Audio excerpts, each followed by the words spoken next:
আজকাল সন্ধ্যা আনুমানিক 6:30-7টা নাগাদ আমাদের বেলফাং নাকাতে সাব ইন্সপেক্টর মনোজির ভেহিকেল চেকিংয়ে আসছিলাম। তখন একটা গাড়ি ও একটা অটো মোহনপুর দিক থেকে খোয়াই থেকে মুভিং আসছিল।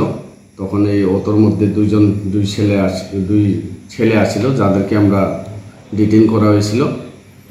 তাদের নাম হয়েছে খোকন সরকার আর অনিক সরকার, দুজনের বাংলাদেশের।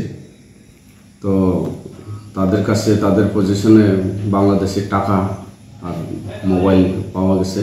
তো আমরা মানিয়ে নিছি যে তারা দুজন যেহেতু বাংলাদেশি, তাদেরকে আমরা ডিটেইন করে থানাতে নিয়ে আসছে। তখন আমাদের যে অফিসিয়াল প্রসিজার যা আছে, ওই অফিসিয়াল প্রসিজারের মাধ্যমে তাদেরকে ফার্দার প্রসিডিং করা হবে। একটা তো সিলেট ডিস্ট্রিক্টের আর একটা তো ব্রাহ্মণবাড়িয়া ডিস্ট্রিক্টের। কোনো ডকুমেন্ট পাইনি। তারা জিজ্ঞাসা করার সময় তারা স্বীকার করেছে যে তারা বাংলাদেশি।